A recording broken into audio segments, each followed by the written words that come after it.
We're live. Hey, everybody. Welcome to Ask the Fairy live on YouTube tonight. It's nighttime here in California. I'm really hoping there's some of you here from Australia because I kept getting notes like, could I please schedule some things that would work for people in Australia and New Zealand and Asia? So I'm really glad you're here. And I'm hearing feedback, Rob. That's Rob's he's the moderator tonight. He's going to be organizing your questions. Oh, Kindu Bindu from New Zealand. You made it. That's great. And you're from old Australia.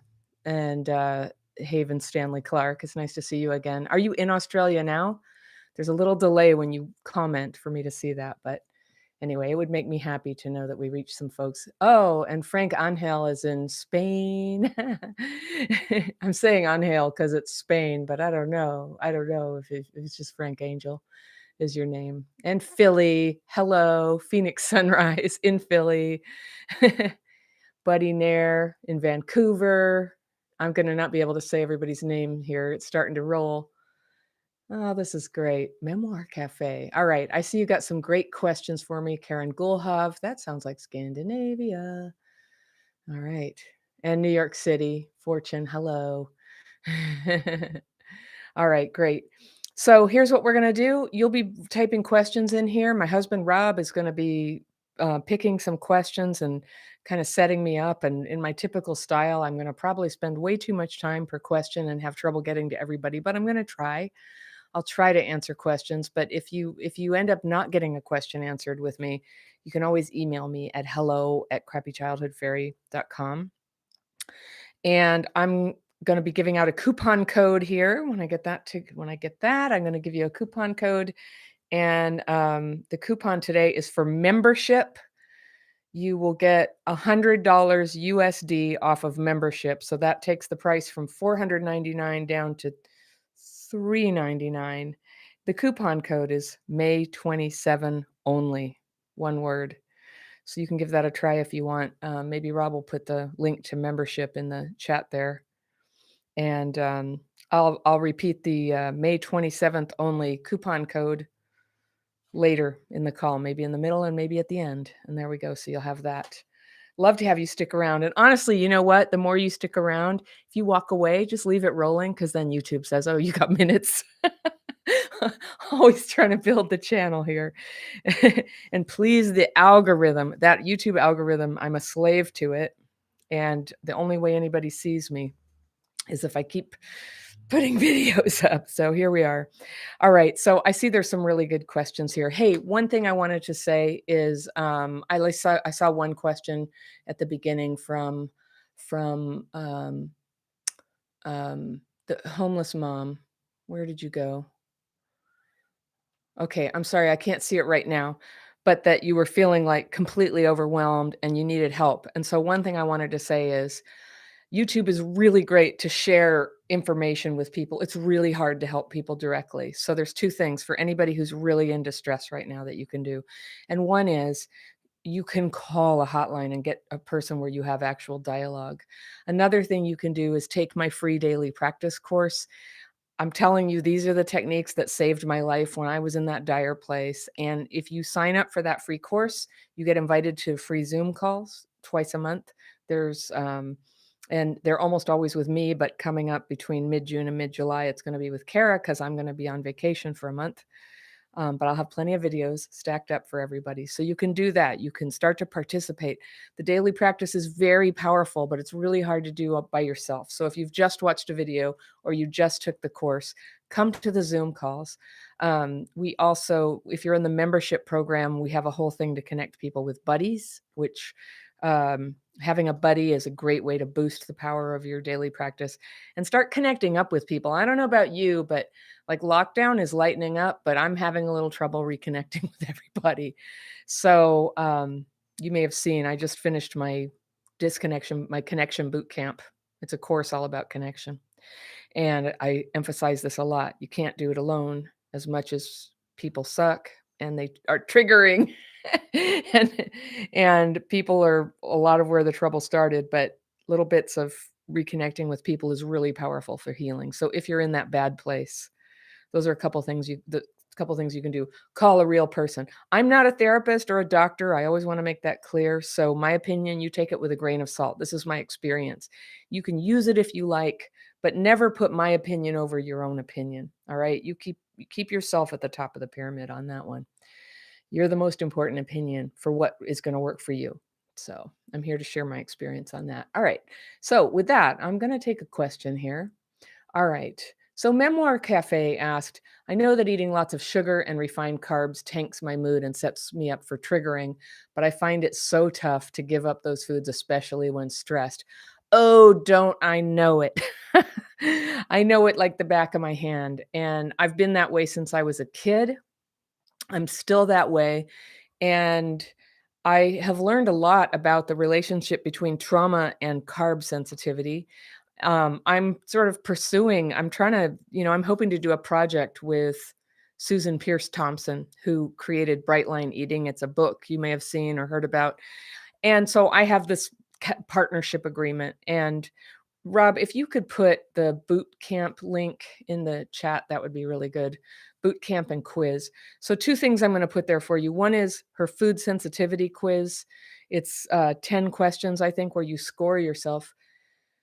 There's a property that many people have, not just traumatized people, but it's very common with traumatized people because it can be made worse by trauma. And it's the shorthand for it is carb sensitivity. So some of us, when there's like a package of cookies on the table, if we eat one, we're going to obsess on the whole package of cookies and maybe eat them all till they're gone. I'm like that. It's fairly common. It's not everybody. But when you're one of the things that they found when they were first discovering ACEs, adverse childhood experiences, and the consequences for health of growing up with abuse and neglect and other intense stressors, one of the things they found is that, that's how they found it is in a clinic for, very, very overweight women, and they would go on these radical weight loss plans and lose a couple 100 pounds and be approaching their goal. And very commonly, then something would switch over for them and they would gain the weight back. And so the researchers wanted to find out what it was. And they asked 1,000 questions. And one of the questions was, were you ever sexually abused? And 80% of the women who had gotten at least 200 pounds over healthy weight had been sexually abused. So they first hypothesized, oh, this is they're just trying to like avoid sexuality. But there's a new hypothesis emerging the more we know. It affects your endocrine system. It affects how you process and metabolize food and how it signals your brain that you're full. And so some of us are left with a feeling of insatiable hunger and craving after eating things like sugar and flour or sugar, flour, butter foods. And it's that's what we're calling carb sensitivity. So this book, The Program of Eating, it's may not be for everybody, but it's extremely flexible. You're not ruling out any foods except for sugar and flour, but you're eating a bounded quantity and getting support in a group. And I just found it terrific. I was quite surprised how well to finish the thought that I was saying, people who are vegan can do it, people who are paleo can do it, people it's very flexible in terms of what foods you eat. But it's more about planning, eliminating the foods that spike your insulin. A spike in insulin is supposed to trigger a spike in leptin to go, okay, we're full now. And that's the part that apparently gets disturbed. So Susan Pierce Thompson, she developed this. She's a brain scientist who used to be a crack addict. And when she got clean and sober, she got very heavy and she researched this. And right now it's emerging as the most effective long-term weight loss program out there. But the thing that I found, especially now that weight loss is slower for me, um, the joy of eating that way is a lot more than weight loss. Like even not losing weight, it's a very happy way to eat in that it my dysregulation is probably I'm half as likely to get dysregulated when I'm not eating those insulin-y foods. I'm not diabetic or anything. I'm just sensitive and they make me feel kind of dysregulated, sleepy, foggy, all that stuff. And I learned for myself, especially like writing fears and resentments about food and what's going on there. For myself, I would just say the appeal of fogging out on a bunch of flour and sugar foods. There's an appeal to it. I can sort of check out. It's a form of checking out, but it's a really crappy form of checking out. It's not a very good form of relaxation, and it leads to all these bad feelings and more dysregulation and headaches and poor sleep and all that. Certainly, the older I get, I'm just more sensitive. I used to be my body used to be more forgiving of what I ate. So, anyway, Rob, I don't know if you got the links in there? Um Okay, good. Yeah, there's links in there. So I have partnership agreements. If you use those links to access that stuff, I get credited with some portion of your tuition, whatever it is. I think Bootcamp Bootcamp is more expensive, but just take the quiz. You can learn more about the whole thing. The quiz is free with her, and so that's what that is. That's the best thing I know.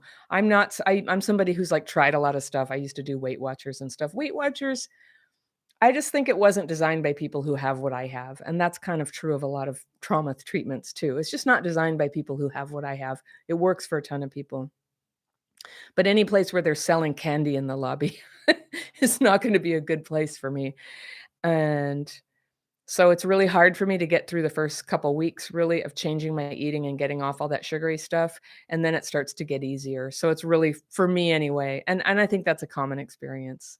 It's just it's a period of withdrawal to get through that's kind of tricky, and then it gets a lot easier and it becomes automatic. So I've enjoyed that, and I'm doing that now, and I'm doing it. When I get back, I might organize a group of crappy childhood fairy people for people who want to go through it together. Um, when you do a boot camp with them, they have a Facebook group, but I would love to be doing it with people who are also doing the daily practice. That would be very nice. So that's that answer. I hope that helps. I'm going to take another question here. Okay, Melissa Lentz says, "May I ask what qualifies as CPTSD given the advice and help you give? I'm a little unsure if it's as simple as difficult parent-child school relationships or something as severe as physical abuse." Yeah, that's a good question. It's a little bit vague. But what it CPTSD is complex PTSD. It's a little different than the kind of PTSD that we learned about back in the 80s that people coming back from Vietnam were having, and that's kind of where it hit the scene of popular culture. With standard PTSD, there are, intense emotions, emotional dysregulation, sleep disturbance, memory issues, bad memories, and flashbacks. Flashbacks where a person wakes up in the middle of the night, at first doesn't know what they are, but what the memory is, but it's a flashback to something that happened that they remember. So CPTSD was identified as something a little different, and it comes from a chronic, over time exposure to stress. So people who lived through a war might develop complex PTSD. And it seems that most people who have CPTSD identified so far got it in childhood from abuse and neglect. So my channel is Crappy Childhood Fairy. Sometimes people get very annoyed because I say CPTSD and childhood PTSD kind of interchangeably, but really CPTSD is broader than that. It includes any kind of chronic stress, but it's not so much about what happened to you. What happened to you matters and it affects how you ended up, but the CPTSD refers to the symptoms that you have. The symptoms that you have.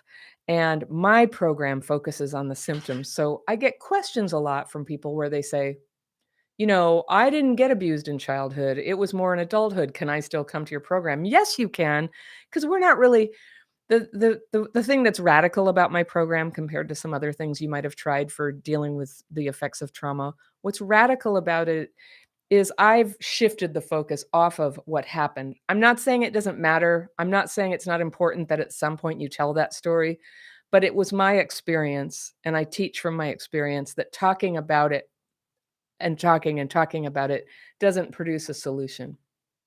It might for some people. Evidently it does, but it didn't for me. Talking about my trauma, going to therapy, I was glad to have somebody paying attention and supporting me, but talking about my trauma only made it worse. And, it's funny because I don't know, about an hour ago, my husband said, "How are you doing?" And because he knew this live was coming up, and I got a little nervous. He goes, "How are you doing?" And I said, "Oh, I'm really stressed." And he said, "Why?" And then I told him like 20 reasons, and then I felt really stressed. And that's kind of how it works with me. If I talk about things that are unpleasant, it tends to trigger me. It just tends to trigger me. what I can do to express myself, not that I was gonna bother in this case, but I can write about it. I can write about it and read it, and I can bypass that trigger. So I had learned that about myself a long time ago, and then in 2014, Bessel van der Kolk's book, The Body Keeps the Score, came out, and he told me about James Pennebaker learning that, yes, indeed, you can bypass the trigger. There's a trigger in the brain pathway of speaking from memory, speaking from that. So I'm just one of those people. It's very triggering for me to talk about bad things that happened. And when I made my one of my signature videos was called Why I Quit Therapy, and that's why. It's, I became aware that it was actually making me more dysregulated and not able to remember or process or use anything that I talked about in the session. And also, certainly back then, no matter how good the therapists were, they didn't know what I had. I didn't know what I had. So I was getting a bit of judgment about my strange behavior and my, seeming like such a smart and functional person, and then seeming to be so uncooperative with following through on anything that was discussed, and also getting, angry out kind of above what you should and things like that when I was triggered. And, everybody with CPTSD, it's like, you know what I'm talking about. That's what we do. So so I couldn't get help back then, and I did find what worked. And if you're here on this call, I'm sure you've heard me say it 1,000 times. It's writing fears and resentments with this specific technique is how I very quickly popped out of just the pit of CPTSD symptoms. I had it so bad. When I finally got the daily practice, it was so bad. I had had a really bad run of stuff happening. I got attacked on the street quite severely. My mom died. A guy dumped me. It all happened, like, in the same week, and I just went boom. I had PTSD so bad I couldn't read, I couldn't use the phone. Like, if you have to look at a phone number and dial it in, except in those days, it wasn't like a mobile, was it? It was a doot, doot, doot, doot, doot, doot, doot, right? But I couldn't do it. It was too many, like, you look at the number on the page and then try to put it in. I couldn't, like, visually process that. So I was really messed up, and the doctor said, "There's nothing wrong with you. We did a CAT scan, and there's no bleeding on your brain." And so I was considered, I don't know, nuts or something. But of course I wasn't nuts. I had PTSD.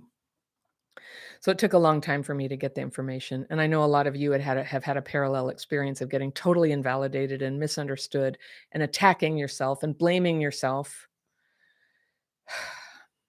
And now we know. Now we know you're off the hook. It's not your fault. It's not your fault. It's not your fault. What happened to you is not your fault. The fact that it caused this total pattern of symptoms that's very similar in most of us. There's a little variation, but you're following a normal human pattern for what happens when a child gets traumatized. It's normal. We're normal. And the really good news is we can start to heal that. But the way that I found that works is not to come right in talking about the story. It's to come in and start dealing with the brain injury that's caused by that abuse and neglect. It turns out that causes a brain injury. So a little baby is trying to, what's natural and normal is a lot of interaction between parent and baby, touching, cuddling, paying attention, predictability, steadiness, kindness. If that stuff starts falling through, brain development can't happen that was supposed to happen. So a lot of things will be working really well, but almost all of us have noticed in ourselves in certain situations, it's like we're missing the memo. We didn't get the memo, or connecting with people all of a sudden is really hard. And you watch other people and they just so easily know what to say in certain situations, and it can be so hard for us. So for me, every time one of you writes in and says that you felt heard by what I said, then I feel heard too, because it used to be just me. And what a delight that we all get to have each other here and work on this together. So that's a long answer. Don't worry too much about what qualifies you to be diagnosed. And anyway, in the US, they don't consider CPTSD a separate diagnosis. I think they're debating right now whether they're going to lump it in with regular PTSD and it's different, or whether they're going to lump it in with borderline personality disorder, which is different. And there's overlap in all this stuff. But the thing about, like, borderline, a key characteristic there is, like, risk taking. That's not really a key characteristic of CPTSD. And regular PTSD, those flashbacks are key. I hardly get through a big call without ever mentioning Pete Walker. If you haven't read his book, CPTSD from Surviving to Thriving, do I have it handy? No.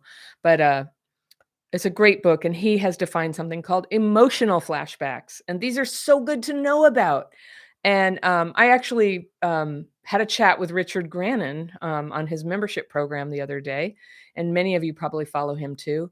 And and I said that certain things when it upsets me, when people are being intense and stuff, and it triggers me, I wanna sound calm and authoritative, but I sound shrill, and he said, "Oh, that's probably a emotional flashback," and it was like, "Duh, of course, it's an emotional flashback." So, an emotional flashback is something it's a memory coming from where you don't have a memory, because a lot of time there were several years before you could speak and form lasting memories, so that early stuff, and then stuff that happened while dysregulated is sort of going in there too, and so this this feeling comes upon you. I get it when I first wake up in the morning. That's when it tends to come. But now I'm acknowledging, no, it happens at other times too. And a whole set of emotions comes down on you that doesn't really match what's going on. And what's so great about having a name for it, you can go, "Oh, this is an emotional flashback," and you can completely stop all the self-attack, like, "Why am I so sensitive? Why am I so crazy? Why do I take this so hard? Why does everybody hate me?" You can just stop all of that and go, "Oh, I'm having an emotional flashback." That's what we do.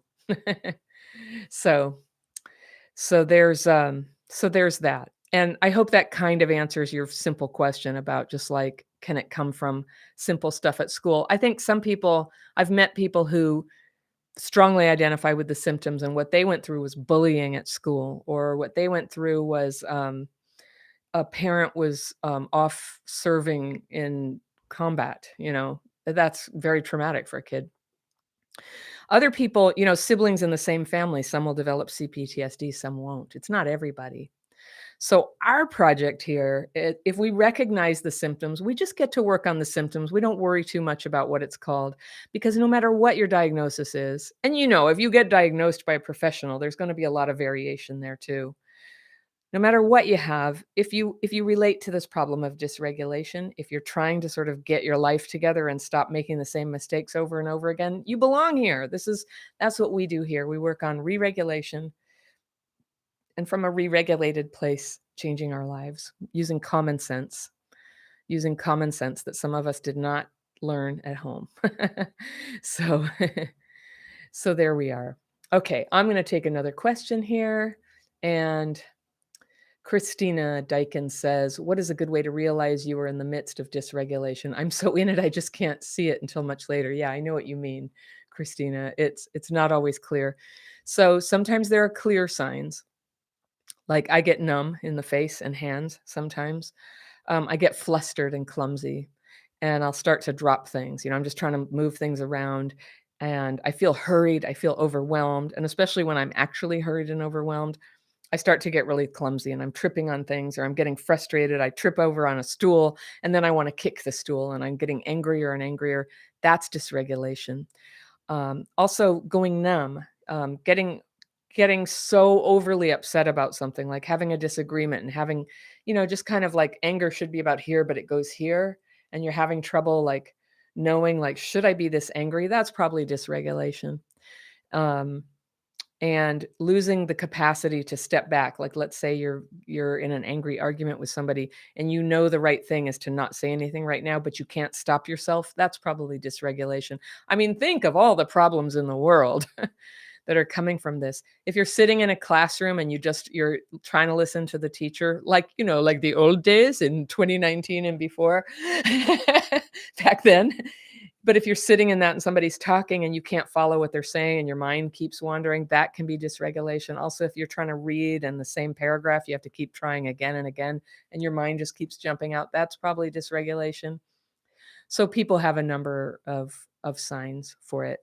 And there's the way you can get back in. There's some just like quick things you can do to come back. Emergency measures to re-regulate. There's like long-term strategies, and then there's emergency measures. And emergency measures often involve giving yourself a physical feeling of like, boom, butt in the chair, or cold shower. That's I talked to somebody sometime back who had a problem with self-harm and found that a cold shower would totally reset that. She could stop all self-harm with cold showers, and like, I was so happy to hear that. That's such a good, natural, no cost solution to something. So sometimes your nervous system needs a reset. The Wim Hof methods of deep breathing and breath holding and then cold showers, they're just natural, free. I love that kind of thing because when you need to re regulate, you need it wherever you are right now. And that's the thing where I never got enough help when I was getting professional help is I couldn't wait a week for that 1 hour to get some help. That's a longer term thing if it works. I needed help right now. And so when this woman came along and showed me how to write my fears and resentments, ask for them to be removed, and then take the lightest possible little rest in meditation, and it worked. It was the most important thing that ever happened to me. It just completely turned my life around. I say completely. It didn't completely turn my life around. I got through dysregulation, but boy, did I have some ugly life habits and problems. I had lived dysregulated pretty much all my life and been, raised. My upbringing did not have a lot of structure or discipline or feedback. There was a lot of stuff I didn't know. So, yeah. I was sort of sometimes I look at that show, Kimmy Schmidt or something, or Green Acres, if you remember that, just somebody a fish out of water in the world, like, not really knowing how everything operates, and that was me. So that's what I teach here. I originally started Crappy Childhood Fairy. I was like, "I wish there was, like, a etiquette school for people like me who had no idea how to act." And gradually I learned. I read a lot of books. I talked to people. I practiced. I was always very concerned about this, and I wrote it down, and, so that's a lot of what you're gonna see in the videos is how do I break up with somebody? How do I apologize? How do I set a boundary?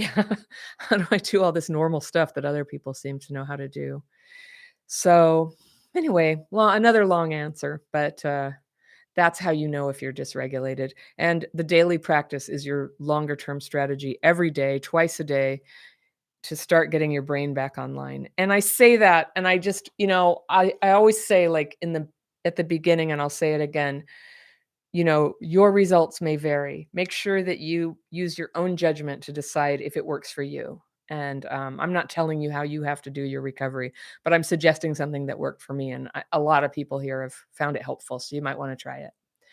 And then that said, try it exactly as I teach it. Because if you start getting the impulse to change it in a bunch of ways, for reasons you may not know yet, it will defeat the spirit. We were among the members, we had a group coaching call today, and somebody was asking about this. It's like, well, couldn't I do like counting my breaths for meditation? I just don't understand what the problem is. It's easy. And, what's the difference? And my answer is always like, that's fine. If that's easy for you and it's doing the trick for you, great. But in the daily practice, the object of the game is to totally release and rest. No counting, no focusing. We're not trying to train our minds or anything.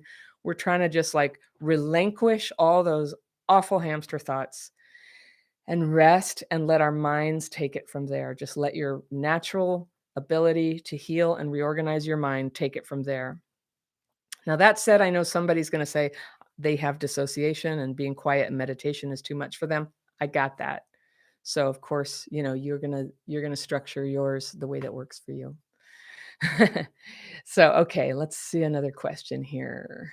Um, all right, Kindu Bindu says, I love that name. One of the biggest fears I'm trying to unpack and get over is fear of disappointment, fear of disappointing other people, their expectations, thinking I'm always letting them down. Oh yeah. Mm-hmm. Mm-hmm. Well, I totally understand. And it sounds like you have it kind of bad, like that's kind of your tilt. Some people are some people are more inclined towards other people. Some people, like worrying they're disappointing them. Other people are more in fear other people are going to disappoint them, disappoint us. And so that's okay because you know what it is? It's like fear. It's fear of that you being yourself isn't going to be enough.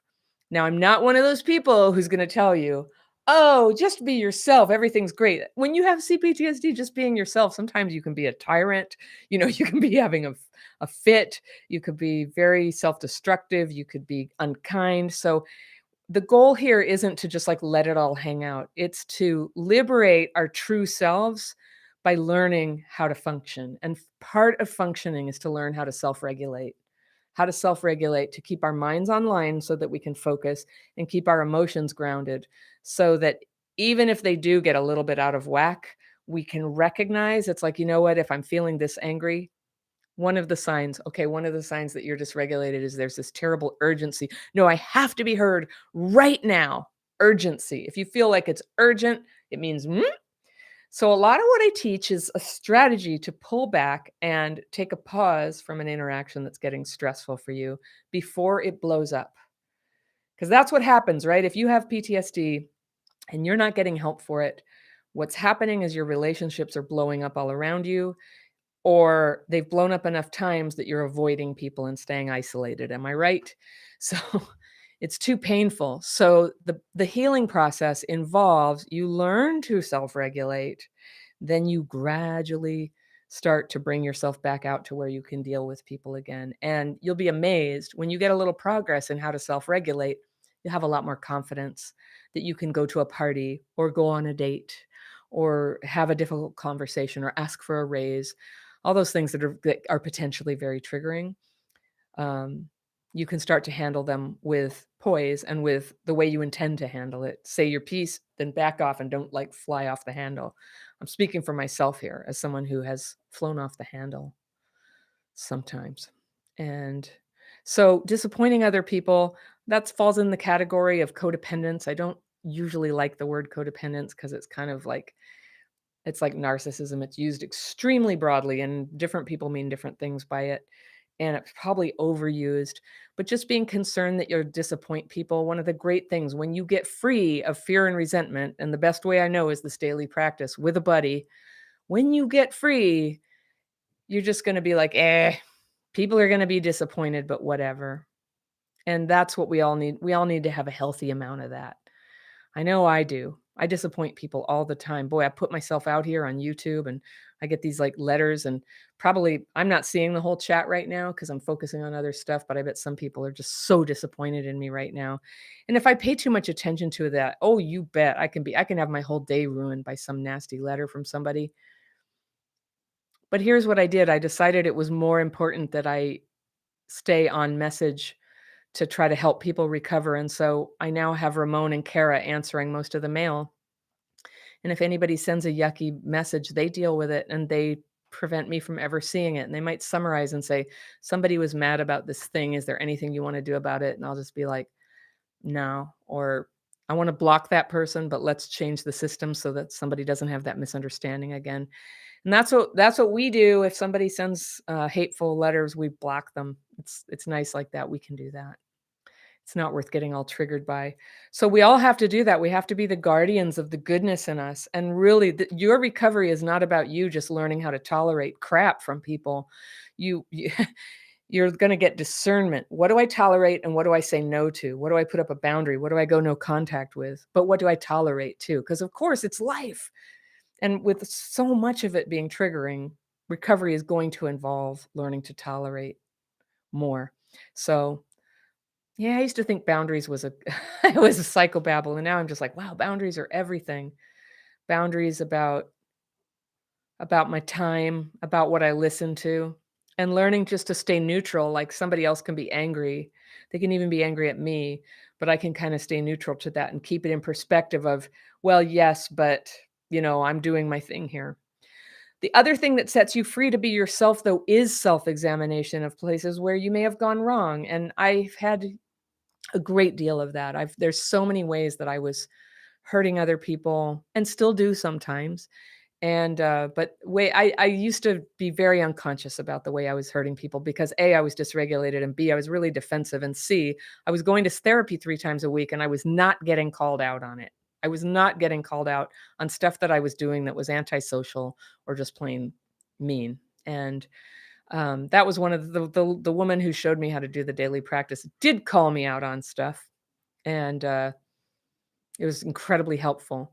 So most of us are not ready to be called out, like, just to our faces about everything, but if you are serious about healing, I'm gonna suggest that you find a way to connect with a trustworthy person so that in a measured way, not too fast, but as fast as you can handle it, you begin to face reality about the ways that you might be re-traumatizing yourself. Because we do, we re-traumatize ourselves. First, it happens when you're a kid, then you can't stop. Then next thing you know, you're dating, terrible people, you're smoking cigarettes, speaking for myself on those two, eating a bunch of sugar. For other people, it's alcohol, it's violence, either, hitting people or getting hit, being in that drama, relationship drama. If it's not one thing, another, we re traumatize ourselves. We get into gambling, overspending, not spending, not taking care of ourselves, hiding out, isolating, squandering all our time, losing control over our sexual integrity, that sort of thing. So that's what we do. That's what CPTSD does. We start to lose that stuff. So healing involves we sort of take a look at that gradually. That's what my course Healing Childhood PTSD kind of walks you through that, beginning to gradually face like what's going on here. What do I want to prioritize? And then you take it one thing at a time. Which one should you take first? Well, take the one that you can actually do right now. It might you give a lot of priority to something that is important. You give a lot of priority to something that you can actually do. There are some problems that we have that are very hard to change right off the bat. But I would say like if you have a problem with drinking, that would be the top line thing to change because it's just so darn hard to change anything else about your life when your drinking is out of control. So that's an example of, a clear first line of what to get to work on. So, yeah, okay, I've sort of like gone all over the place with that answer. I'm gonna take another question here. Um, oh, I'm sorry. So fear of disappointing people. It's fear. I have fear I'm gonna disappoint people. I have, fear they won't like me, fear I'll be alone. You follow that down if you know the daily practice Kindu Bindu. Just follow it all the way down, get free of it. Take it every day. You're gonna have to take it for a long time if you've been doing it for a long time. Just keep taking it and ask for it to be removed, meditate, take a rest, and you'll have a window of time when you're not doing that. You'll get a little relief from it. And it's so nice. And then you start to build a new pattern of how to relate. And you'll start to have a little more, so what? So you don't like me, whatever. We all need a little of both in good, a good ratio. All right, I'm coming to Deborah Shannon here, doing the daily practice. Yay. I find the same fears and resentments coming up every day. If I'm supposed to be releasing them, should I not have them recurring? No. So it turns out that really, yeah, they come back. I mean, how many can there be, right? They come back. It's the human condition. So we have fear and we have resentment. It's just our nature. And if you never treat this tendency to get all fearful and resentful, especially the way it's so exacerbated by CPTSD, we really get fearful, we really get resentful, then, your life goes downhill. If you have a way to start handling this stuff and getting free of it, great. But treat it like a leaky boat and you have a little cup. If you do the daily practice twice a day, you have a bucket. And you're just going to keep dumping the leaky water out of that boat. And when it has less water in it, you're going to be able to go forward. But it will keep filling up because you're human. Because you're human. So you'll take the same stuff every day. Now, with releasing them, I just feel it necessary to say, I always tell people you can release them if that's your jam. I can't release them. I'm not capable of it. I get very gripped onto my fears and resentments. And this is how I ended up being somebody who believes in God, is that when I tested out a hypothesis, there's God, and I could ask God to take these fears and resentments from me. I got better results. I'll just say that much. I'm not trying to proselytize for you here, but if you're sort of on the line, you think maybe you believe in some kind of a higher power, I would say ask the strongest power that you actually feel exists or think might exist. Ask that power to take it from you. I think you'll get better results. These hamster wheel thoughts came from our cognition. We're thinking them already. So trying to think our way out of it, like, I now release it. I think it's a tough order. I have seen people have success with it. There's all kinds of variations on how people have had success, but by and large, I do think people who can conceive of something bigger than themselves and ask it to take it, it just helps. Now, even if I'm just totally wrong in my beliefs here and there is no higher power, then telling myself there is helping me. It just helps me. It helps me and I trust that I do it. And I've had really good luck also teaching my kids how to write their fear and resentment and ask for it to be removed. And kids are so not skeptical, you got to watch out. But I would just say, "Oh yeah, ask God to remove it." And they would do that and they would just go, "Okay, there, it works." And it was so easy. And the more I'll tell you what honestly makes me believe in that the most is every time I see somebody go through a radical transformation doing the daily practice, I sort of go, "Holy cow, this actually works." Like, I knew it worked for me, but I thought that might have been just an accident. But I see it work over and over again. No promise, everybody's different. You may have to find your own way. So, trying to release it though, I think, the more I talk to people who struggle with the daily practice, it's often the pattern that they are trying to improve on it a little bit. They're trying to release it and they're mixing in some endeavors that they've learned in other settings, in other approaches to trauma. Endeavors meaning like effort. These efforts include like, I don't want to focus on negative stuff because I think that's going to bring me down. I want to focus on the positive and do a gratitude list. And I would just say if gratitude lists are doing it for you, great. But if you want to do the daily practice that I did, gratitude lists can be done at a different time. In this one, you're not digging up negative thoughts. You're not conjuring up negativity. You're confessing what is already on your mind. And most of the time, it's just going to be a bunch of crud. It's nothing really very significant most of the time. Most of it is going to be like, fear I'm tired, fear I ate too much, fear I shouldn't have eaten that, fear I look awful, fear I lost my earring, fear I need to make a phone call, fear I'm tired. I'll say it again, fear I can't remember what episode I'm on that show. Fear, it'll just be trivia that's bothering me. And then it'll also be things of great importance, but it doesn't matter because in the daily practice, it's all trivia. It's clutter and we write it down. We ask for it to be removed. And this is what's key. This is why I think it helps to believe in something greater than yourself. You got to trust the process. You got to trust that if you give it all up, the thing that you need to focus on will be there for you. It will come right back. It'll float down like snowflakes into your mind and you'll know what your next move is. And you might be wrong, but the more you do the daily practice, the more you'll be sensitive to know when you're kind of going down a wrong path for yourself. You'll start to go, no, not this path. And you'll be able to course correct faster. So if you have confidence that you can go ahead and face life and you'll have comfort with the daily practice, you can be more courageous about putting yourself out there and trying things. And then if you can then notice when you're making mistakes and course correct, your progress as a person just starts to accelerate like fivefold. You can start to really move forward. You can stop having the same old problems and have new problems. There's always problems. It's funny, nobody has money problems like people with money, I've noticed. They they just get so, like, full of fear about money, and, the same as people who have no money. Obviously, having no money has its own set of problems. I'm not denying that, I grew up poor. So, yeah, there's a little information about that. Um Take do with it what you will, Deborah. Hannah Desjardins, how do I deal with CPTSD at the same time as bad marriage problems? I feel like I can't concentrate on one or the other. Okay, this is a really big and important question.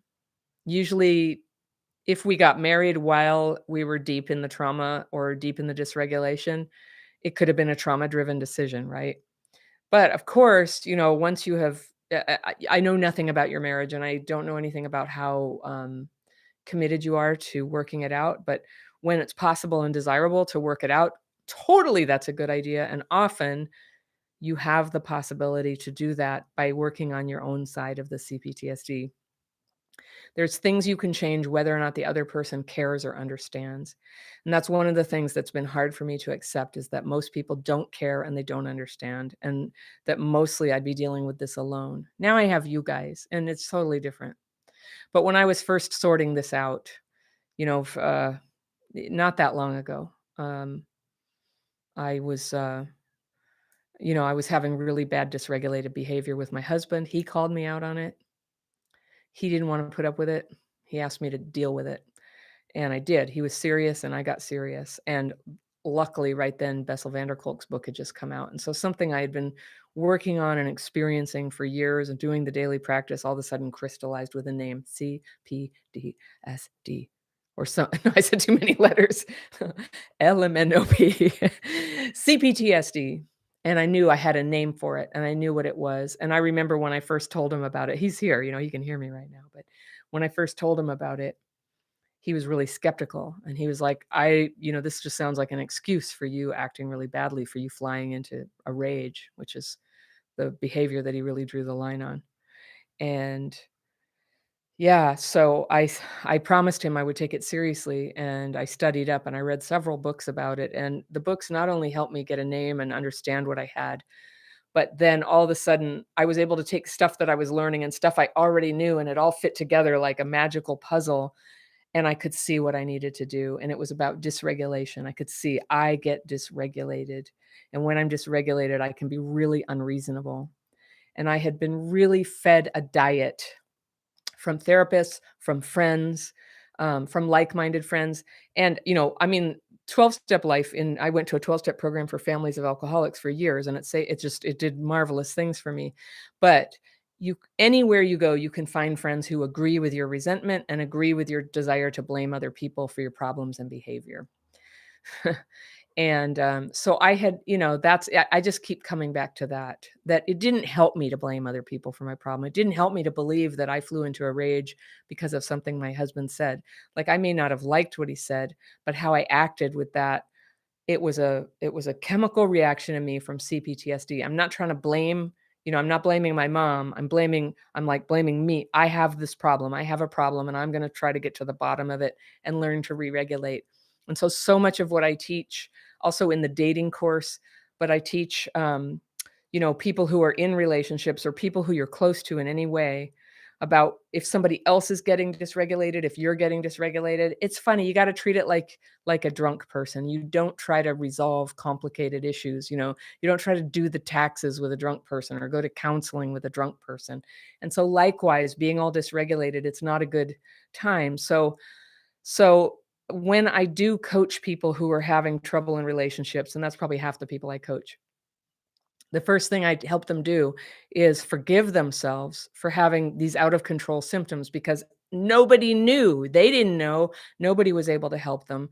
We feel love just like anybody else. We want to be in relationships just like anybody else. And then this weird, like, anger and intensity comes out of us, or a need to flee, a need to run away from the whole thing that's really, really bad for relationships. And healthy people won't put up with it.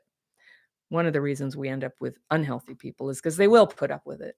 So, the project here is to take, if you want my opinion, is to take 100% of the responsibility now for healing the dysregulation. Like, acknowledge this was done to you, you didn't cause it, it's not your fault, but now you gotta deal with it. Now, if you want your life to be better, you gotta take responsibility for it, and it can be made very sweet and gentle for you with the daily practice and with community, and, that's what we set up over on the member side, is a place where people get together and support each other and understand. You actually have people who get it. So that reminds me to give you the coupon code, because I know that some of you will have just dropped in. You can become a member today only. This is my little incentive to have you be on the call with me today because I like it so much. But I'll turn this off tonight.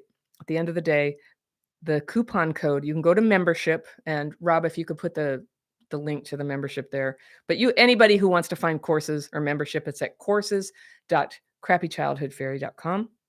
You can go to the membership, and that's where you get access to all the courses. And I just did the connection boot camp, so there's like a whole bunch of courses now, and you get to be part of the twice monthly group coaching calls, and you get to be in the Facebook group, and you get to be friends with everybody. We now have a registry for people to find buddies. We got all kinds of nice stuff going on. So the coupon code is May 27 only. One word, May 27 only. And you can get membership for $100 USD discount. So that takes the price from $4.99 to $3.99. And hopefully that will make it a little more affordable for some of you. And come on over. We would love to have you over there. Okay. All right. I'm going to take another question. And Cornut 415 says, how to cope with feelings of abandonment, anger, deviation, and heartbreak, devastation, I bet you meant, and heartbreak after a breakup, as well as a sense this is all my fault, triggers, stress. Yeah, yeah, yeah. Oh, yes. I'm with you. I'm with you.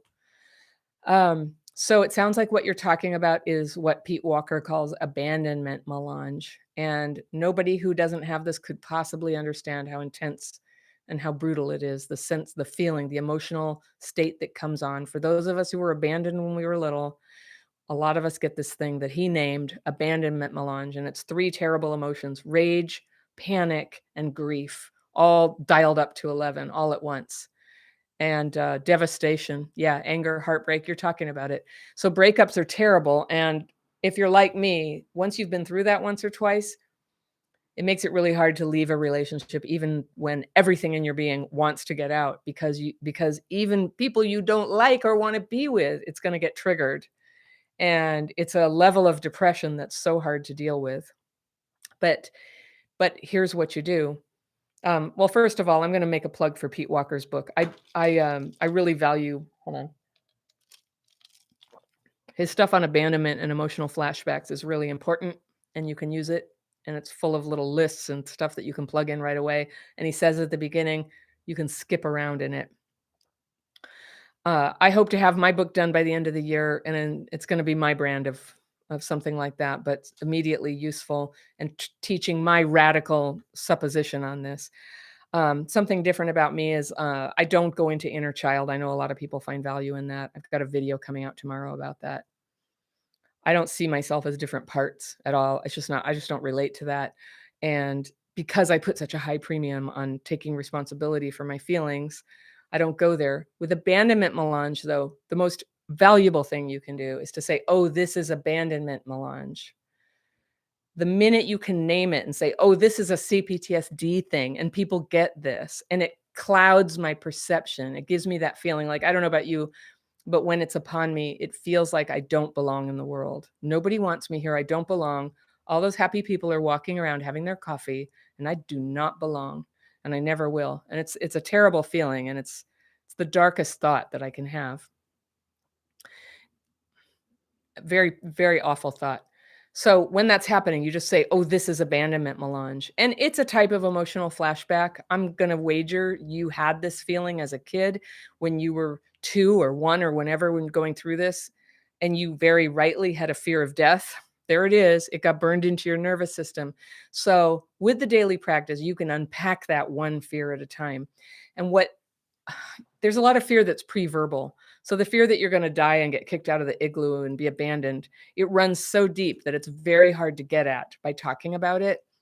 But I've found with the daily practice, by writing all the dumb stuff, just the top of the surface of whatever I sit down with, and whatever the fear is, whatever it is, I'm writing it down, that I'm getting enough stuff off that that unconscious stuff does have the opportunity to either come up into consciousness, or most often, okay, this is the fun part, kind of, I'm sort of being ironic, but it is, it's fun because it gets you there. If you're doing the daily practice twice a day, you're going to be, it's sort of like digesting. You're digesting your experience. So you're consuming it, you're excreting it, and you're moving on. And that way you can afford to have your experience. And the only way you can really get free of some of these deep-seated things is to face them. They're going to come up sometimes. You go on a date, you get rejected, and you go into like a colossal depression over a date, and you intellectually know, like, I shouldn't even be doing this. I didn't even like this person. I don't want a second date. But now the thing happened. The monster got out of the cage. So you say, I'm having an abandonment melange. That's what's going on. I'm going to write about it, and I'm going to get a little relief from it. And you just keep finding, so that the experience of getting rejected, it gives you a whole bunch of stuff to write about. And the more you write about, the freer you get. All that stuff eventually, it's got to come out either in your experience or on the page. Sooner or later, all that suppressed unconscious stuff, it's going to be expressed. I think everybody knows that. It's going to come out somehow.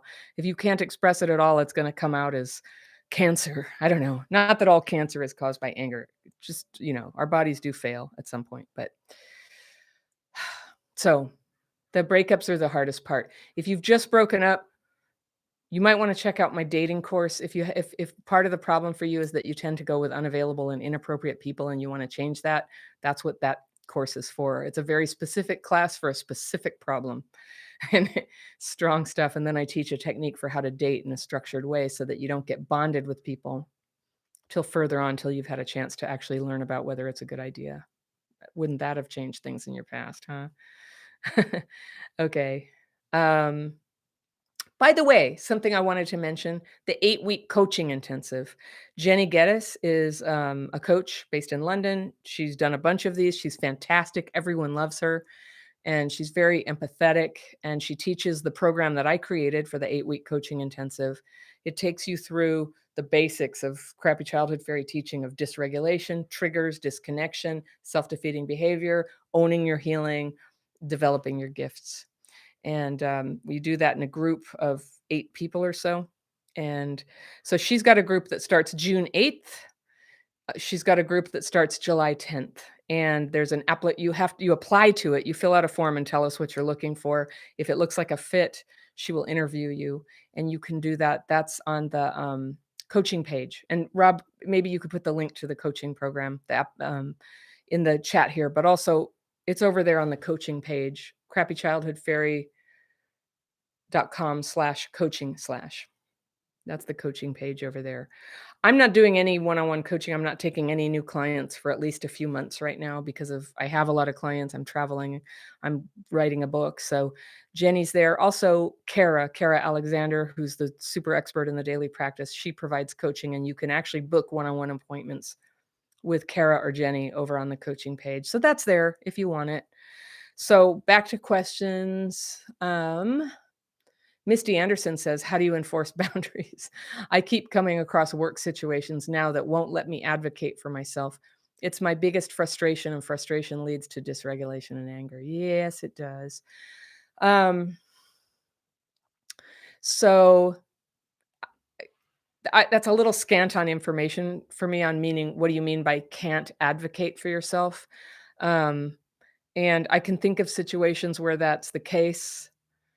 This one's a hard one to answer. So one of the things is if you get accused of something you didn't do, and in many places there's just sort of a culture going on right now where once you get accused to even defend yourself only increases the accusation, and it's pretty maddening. And honestly, if you have CPTSD, I would just get the heck out of those environments.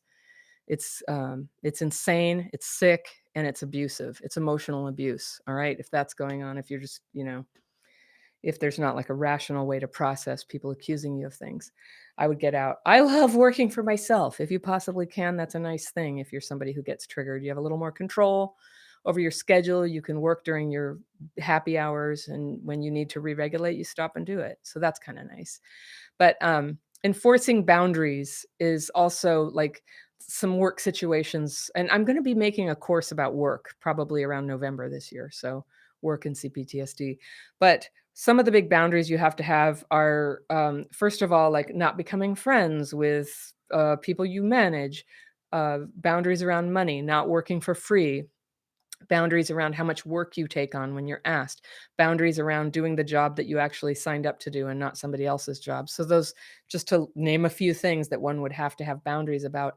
And, not to be a broken record, but the one thing I've found that I had to get free of the fear of having to be perfect at some BS job if it's that bad, I have to be free to go. I have to choose that job. I really cannot be in a situation where I feel like I was forced to be there. There's been a couple times in my life where I was actually in a situation I was forced to be in, and it's terrible, and I don't recommend it. And the terrible thing about CPTSD, and especially if you've been abused and emotionally abused, it disables you. It disables your reasoning about like, do I have a choice about this? So I get this a lot. It's like, I have to stay in this job. And I'm like, no, you don't. No, you don't actually. You don't have to stay in this job. And yes, we all need money, but there's another way. And, if you look at this rationally, there's another way. There's another way to get by. and it could be a great deal happier for you, even if sometimes it means it's not the same amount of money or it's going to be a period of uncertainty. If you don't stand up for a decent life for yourself where you're treated well and without abuse, who will? We have to be that person. So how do we do that? We get free of the fear and resentment that we can't get away with it, and the fear and resentment that we don't deserve anything better. And we have to get free of the confusion, because a lot of what held me back in jobs is there were a lot of ways I was doing a crappy job. They were right.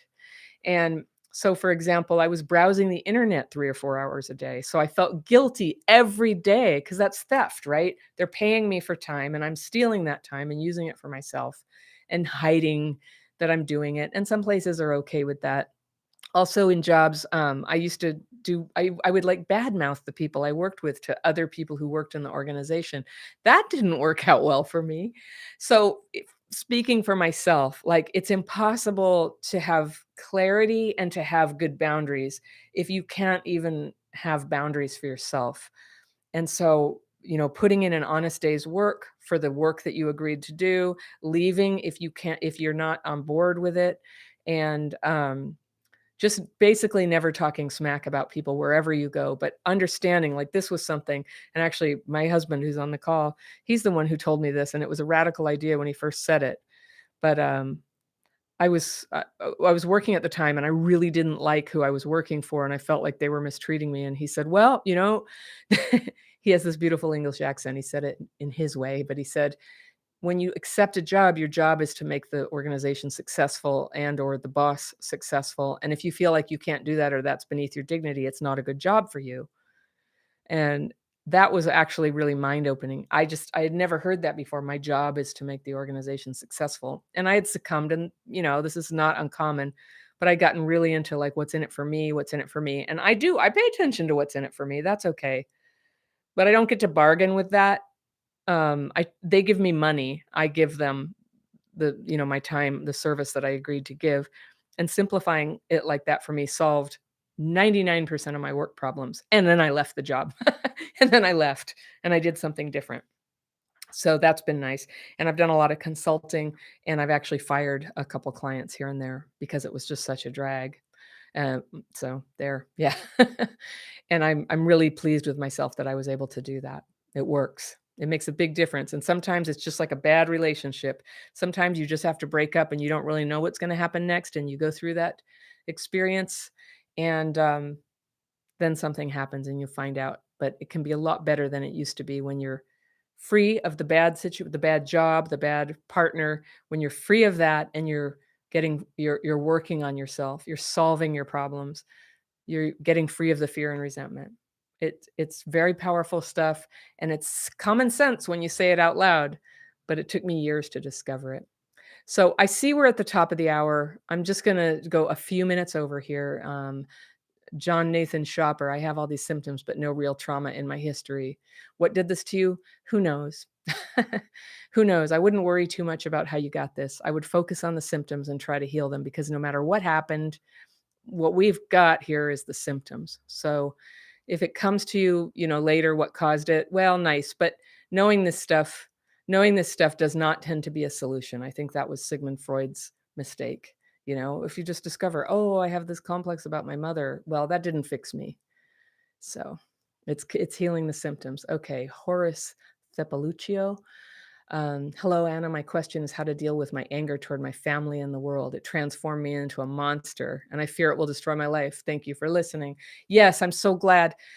So I've kind of you probably asked this earlier and we've talked about it, but daily practice, take it 100% seriously. Because if you really want to be happy, you're going to need to be free. You're going to need to stop being at war with the world and start being in service to the world, We all came here to bring our gifts to bear, to make it a more wonderful world, and to serve others. And if you're not doing that, you're going to keep noticing that something big is missing. So take it very seriously. If anger is stopping you from being connected and from being your wonderful self, who you were made to be, it's time for that to be your highest priority. And where you will get reinforcement as you begin to surrender that to the paper and do the work of getting free of it, getting free of it, what will start to come in is positive things, positive connections, positive ideas. One thing that happened to me is I decided to go to grad school about a year in when I was doing the daily practice. And I learned the crappy childhood fairy is entirely 100% the fruit of me just surrendering more fear and resentment. What's everybody going to think? My experience is different. They're going to send me hate mail. Who am I to say anything? But I just got free, and I just am myself, and I try to be of service to you guys. And I spent 10 minutes with my eyes closed here, just meditating and praying that I could just like be useful. And if I have been, yay. That's pretty much what I care about now. And when I'm grounded in that purpose, I'm a lot less angry. I'm a lot less angry. And by the way, my family has pretty much cut me off. They're not even in my life. They've never approved of me. It's not going to come from there for me. And if I can go on and be happy, I think that it's possible for other people too. And I know that some people have had even worse things happen than me. And I'm so sorry that happened to you. But whatever it was, in whatever measure you can, to get free of the resentment and the fear. And if I keep saying this and you don't know what I'm talking about, go take the free course. I tell the story, I explain, I teach the methods. You can learn and try it in less than 40 minutes. The daily practice. It's on the courses page, courses.crappychildhoodfairy.com. And it's a great way to come into the community because you get to come to these twice monthly Zoom calls. The group coaching is for members. That costs money. These are free. They're twice a month. We do the daily practice together. I take questions. We get to talk with microphones. It's kind of nice.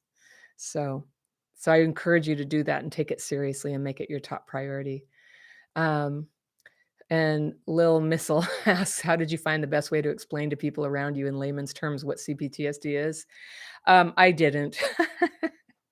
People who don't have it, I don't know. They don't get it. But um, I think when you see my videos, you can kind of see what I said, that when you heard what I was saying, you recognized yourself in it. It's like people who have it, they recognize it. You got to tell the truth.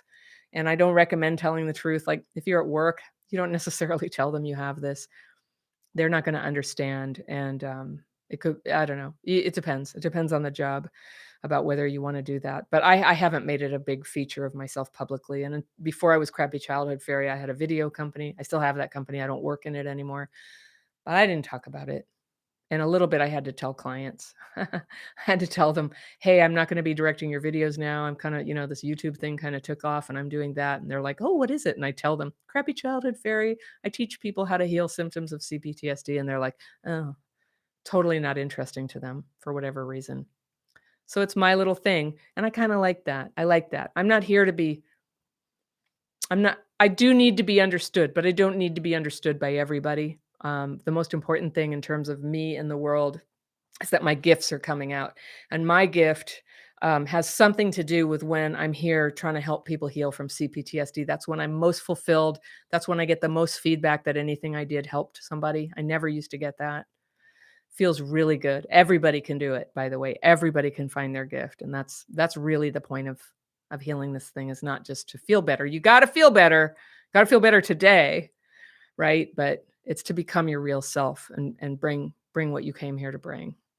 All right, so I'm going to take one last question, and it's Ayanda Ngoduka. Why am I so afraid of going to the doctor? I neglect my health and shy away from tending to my physical body. Help! Oh gosh, I so relate to this.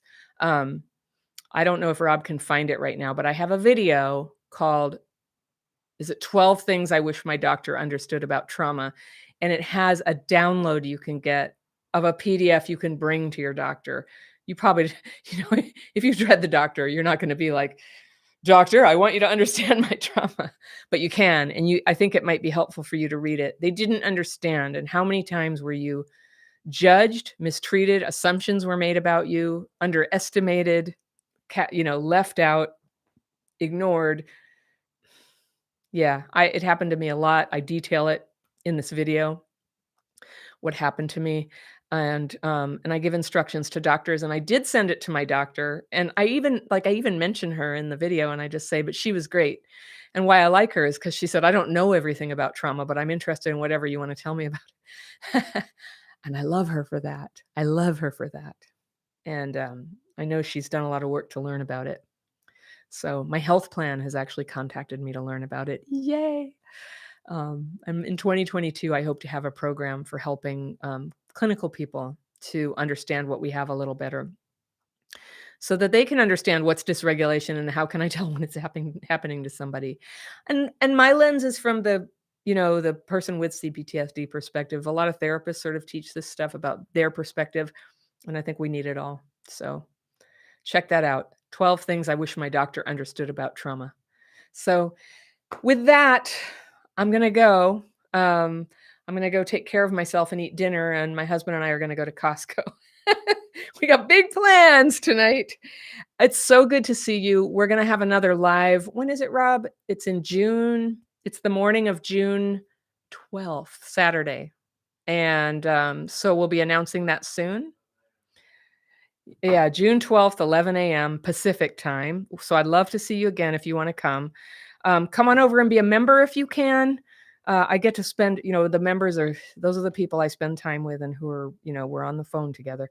Not the phone, but Zoom. We do these, smaller group meetings on Zoom twice a month. And you can be a member today with the discount code. The discount code is May 27 only, May 27 only. And I'm not going to tell anybody else outside this call. Don't tell anybody. I'm hoping to have like regular price stuff because I got to pay the staff here. But if you've bothered to come to this live, I'd really love to have you in membership. Thank you for coming to this live and caring enough to do that. It's very nice to spend time with you. And I'm going to save this chat, and this will go up on the live panel. And I love you guys. Thank you so much for being here. And I'll talk to you soon.